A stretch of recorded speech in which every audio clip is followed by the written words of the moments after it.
This is Carrie Wilson, speaking to you from Hollywood. Hollywood, you know, is where the stories behind the cameras are sometimes as intriguing as the ones we film. It was just the other day I encountered a fantastic little interlude in which the redoubtable Lionel Barrymore, playing a scene with the very popular Van Johnson, had encountered some script dialogue which bothered Lionel considerably. Our technical advisor, Dr. Carl Pearson, heartily agreeing with Lionel, called me in to approve a possible change. The dialogue in question had a celluloid character conveying a celluloid diagnosis of a celluloid patient in these words. "The boy is dying, Dr. Adams. There is absolutely no hope. He may live another week or another month, but he will die." Lionel had challenged this diagnosis. To convince me, there's a libelous legend around the studio that I'm stubborn, Dr. Pearson decided to tell a story that had happened years ago. The date is September 9th, 1907, when an eminent physician finds himself required to tell the wife of a man who is desperately ill the wretched news that her husband will die. The doomed man is by name Asa K. Jennings, by occupation a YMCA worker, a simple, helpless human being about to face his maker. But a kindly providence sometimes eases the blow of that final, fatal word of doom by sending gently broken premonitions in advance. Asa Jennings knows. When medical science has done all in its power and failed, a comfort and a strength can yet remain. As she has done for months and years, Mrs. Jennings seeks again a constant refuge. Words of Holy Writ. The simple words which tell of the glory of God. Words that may bring the strength to cherish whatever few days or hours yet remain. This in the year of our Lord, 1907. And now our story jumps 15 years and 3,000 miles into the heart of a war in the Balkans, centering in the ancient and unfortunate Greek city of Smyrna. Smyrna helplessly jammed with over 300,000 defenseless civilians, prostrate under the guns of the Turkish High Commander, Mustafa Kemal. Smyrna with any escape by sea balked by the huge Turkish guns that blockade the harbor. And in the heart of the misery-filled city, in the only oasis of temporary tranquility, whom do we find? None other than the man scientifically sentenced to death 15 years before, the YMCA worker, Asa K. Jennings. Asa Jennings, who had decided not to die because he wanted to go on helping people.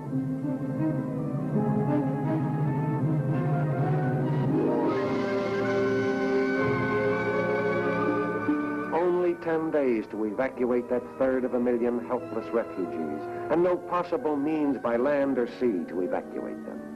Well, Asa K. Jennings, do be careful. You're on borrowed time already. It's all right to help people, but there's nothing you can do about this. So, where is Asa Jennings that very night? Well, Asa Jennings is climbing up the side of a Greek mountain, accompanied only by his trusted interpreter, Farid, en route to the headquarters of the almost legendary warrior, Mustafa Kemal. Yes, this unknown, almost over-modest American YMCA worker has somehow wangled credentials that pass him through the battle lines on a mission completely unofficial and entirely of his own conception and execution. What does Asa Jennings want? Merely something that is nothing, yet everything. Perhaps Mustafa Kemal might generously give safe passage for that 10 days to the vessels of the Greek merchant fleet to come to the rescue, to come from the safety of their island refuge at Mytilene to Smyrna, and take the embattled populace away from beneath the guns of the Turks. That won't hold up your war for more than your 10 days. But, Mr. American, might I ask who you are? By what authority, by what responsibilities do you come to interfere in the Balkan War? He has no authority. He represents no powerful government. He is simply an unattached, unofficial American whose only interest is the lives of some unfortunate other persons.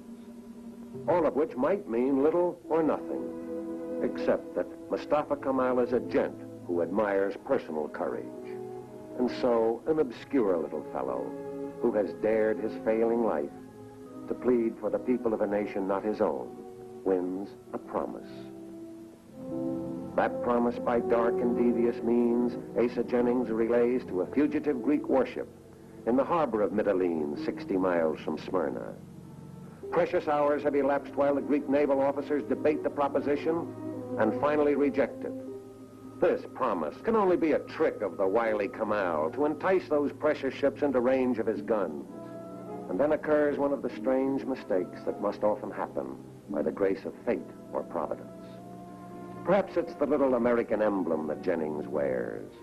But suddenly the Greek naval captain decides to ask the Greek government in Athens what they think of this promise from Kamal brought by this strange little man. So at 4 o'clock in the morning in the wireless room, there begins a duel of verbal electronics between the Greek cabinet in Athens and an obscure American citizen with behind him no official status or authority, with behind him nothing but the handshake of an all-powerful Turkish conqueror. A duel of wireless words that affects the lives of 350,000 human beings who could be utterly and entirely destroyed if that Turkish gent whimsically should change his mind.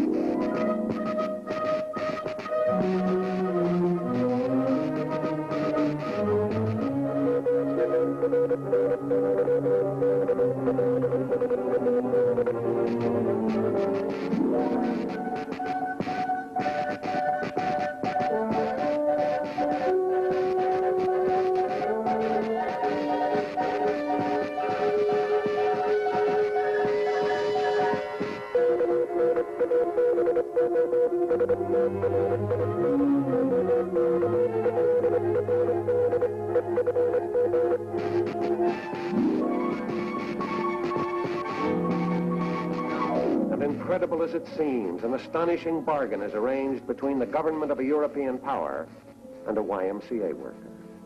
With not a moment to lose, the strange convoy of mercy heads for Smyrna, with Asa Jennings himself on the bridge of the leading ship. Ironic, isn't it? An American YMCA worker, to all practical purposes, an unofficial admiral of the Greek Navy. 10 days to rescue 250,000 people. 10 days. And only 10 ships. It will take God's help to perform the needed miracle.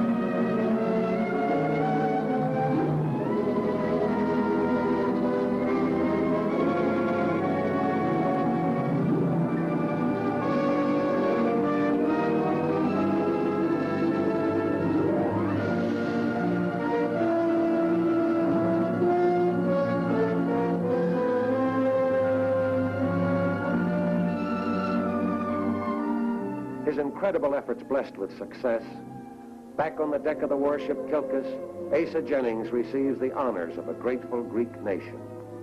A man who refused to believe that an impossible job couldn't be done. A racked and dying man who, according to the rules of medicine, just hasn't had time to die because there are things he has to do first. Well, that's the story told by our technical advisor, Dr. Pearson. What's that? Did Asa Jennings cease his days and pass on to face his maker in 1922? Not exactly. Asa Jennings didn't die until the year 1933 in Washington, exactly 26 years after he was medically given up for lost. Is it possible that something in a great human spirit could renew the life-giving cells in a stricken body, even after all the rules and regulations of life and death have said that now must come the end? Who knows? Is there a divine power that sometimes comes to the rescue of a life to remind us, mayhap, that the destiny of the humblest person can be itself divine?